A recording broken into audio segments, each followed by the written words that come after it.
नमस्कार, welcome back to your own channel. You are watching dietitian Lakshmi doctor वीत और मैं हूं आपकी अपनी dietitian and master of pharmacy Lakshmi Yadav. हमारे इस चैनल पर हम बात करते हैं मेडिसिन रिव्यू के बारे में, प्रोडक्ट रिव्यू के बारे में, डाइट प्लान, डिसीजेस, कैलोरीज के बारे में। तो अगर अभी तक आपने ये चैनल सब्सक्राइब नहीं किया है तो kindly subscribe our channel and share with your friends and family.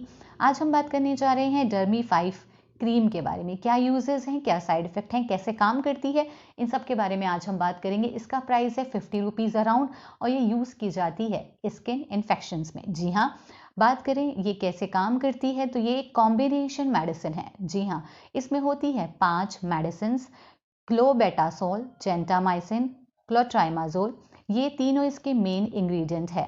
और यहाँ बात करें तो क्लोबेटासोल एक स्टेरॉइड होती है जो कि केमिकल मैसेंजर, जो कि हमारे स्किन पे रेडनेस लाते हैं, ईचिंग लाते हैं, उनके प्रोडक्शन को ब्लॉक करती है।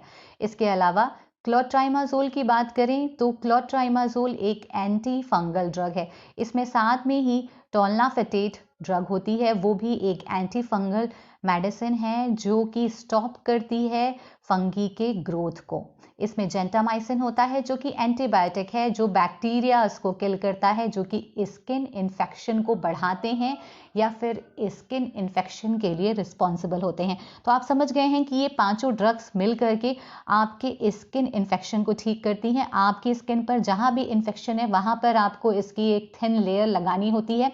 यूज़ करने का तरीका बहुत ही सिंपल है कि आपको आपके हाथ साफ होने चाहिए, ड्राई होने चाहिए। वो जगह जहां पर आप ये क्रीम अप्लाई करने जा रहे हैं वो भी ड्राई होनी चाहिए, साफ होनी चाहिए। वहां पे आपको इसको लगाना है। अपनी आंखों, नाक और मुंह से इस क्रीम को जो है आपको टच नहीं करना है। अगर आपने ये क्रीम लगाई हुई है और उसके बाद आप अपने आंख, नाक, मुंह ना हाथ लगाएं, हैंड वॉश करें।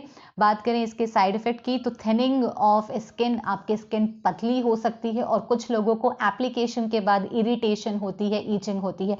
तो ये इसके साइड इफेक्ट हैं। ये रहा आज का सारा वीडियो। आई होप आप सबको ये जानकारी अच्छी लगी होगी। अगले वीडियो में फिर से मिलते हैं किसी नई जानकारी के साथ। नमस्कार।